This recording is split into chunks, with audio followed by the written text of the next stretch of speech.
धार्मिक मान्यता है कि एकादशी तिथि पर जगत के पालनहार भगवान विष्णु और मां लक्ष्मी की विशेष पूजा करने से जातक को शुभ फल की प्राप्ति होती है।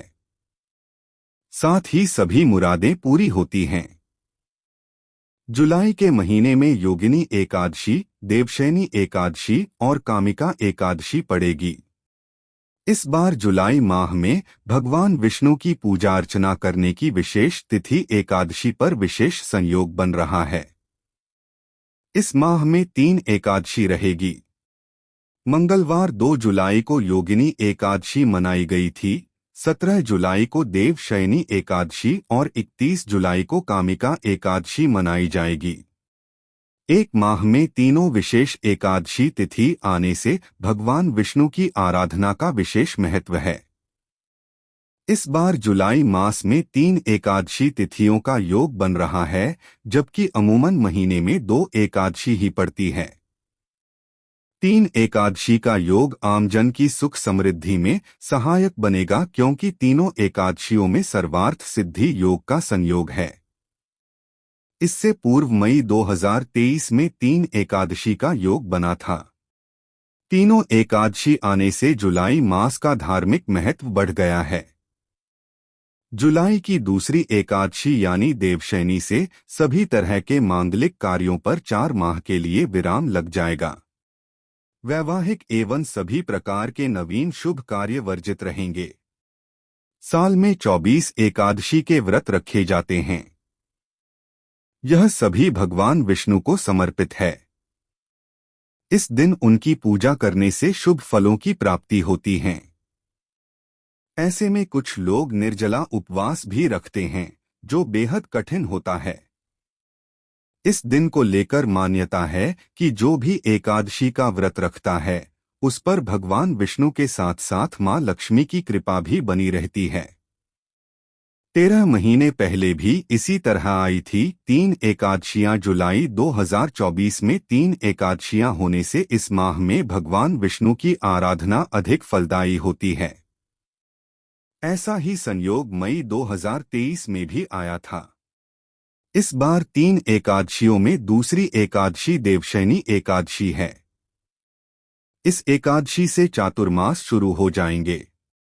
चातुर्मास के दौरान मांगलिक कार्यों पर रोक लग जाती है। हालांकि धर्म कर्म और दान पुण्य के लिए चातुर्मास अनुकूल माना जाता है। मान्यता है कि इस अवधि के दौरान सृष्टि का संचालन भगवान शिव करते हैं और भोलेनाथ चातुर्मास में किए गए दान पुण्य, पूजा और पाठ से जल्द प्रसन्न होकर भक्तों को इच्छित वर देते हैं। इसलिए इन 4 महीने भगवान शिव और विष्णु की पूजा करनी चाहिए। चातुर्मास में पवित्र स्थानों की यात्रा करना बहुत शुभ माना जाता है।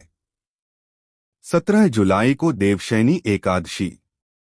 आषाढ़ शुक्ल पक्ष 17 जुलाई को देवशयनी एकादशी मनाई जाएगी। इस दिन से भगवान विष्णु क्षीर सागर में 4 माह तक शयन करेंगे। इन 4 माह को ही चातुर्मास के रूप में माना जाता है। कर्क राशि के सूर्य से तुला राशि के सूर्य तक चातुर्मास मनाया जाता है। देवशयनी एकादशी का प्रारंभ 16 जुलाई को रात 8:34 बजे से 17 जुलाई को रात 9:03 बजे तक रहेगी, मगर इसे उद्यी तिथि को मनाई जाएगी। इस एकादशी पर भी सर्वार्थ सिद्धि, अमृत सिद्धि और राजयोग का विशेष संयोग बनेगा।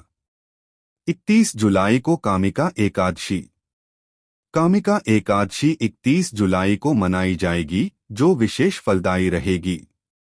ऐसी मान्यता है कि मनोकामना की पूर्ति के लिए भगवान विष्णु का पूजन अर्चन करने के बाद विष्णु सहस्त्रनाम, गोपाल सहस्त्रनाम के पाठ करेंगे तो उन्हें विशेष फल मिलेगा। इस दिन भी संयोग से सर्वार्थ सिद्धि योग, कुमार और राजयोग रहेगा। चंद्रमा अपनी उच्च राशि वृष में रहेगा। यह तिथि 30 जुलाई को दोपहर बाद 4:45 बजे से 31 जुलाई को शाम 3:56 तक रहेगी। पूजा के दौरान इन मंत्रों का करें जप। विष्णु गायत्री मंत्र। श्री विष्णवे च विद्महे वासुदेवाय धीमहि तन्नो विष्णुः प्रचोदयात्। विष्णु मंगल मंत्र। मंगलम भगवान विष्णुवः मंगलम गरुणध्वजः मंगलम पुंडरीकाक्षः मंगलाय तनोहर्यः। एकादशी पर करें यह कार्य। सुबह जल्दी उठकर स्नान आदि और नित्य कर्मों से निवृत्त हो जाएं। घर के मंदिर में साफ सफाई कर भगवान विष्णु का अभिषेक करें। भगवान विष्णु को देसी घी का दीपक लगाएं और उन्हें पंचामृत चढ़ाएं। एकादशी तिथि पर विष्णु सहस्रनाम का पाठ करना शुभ माना गया है।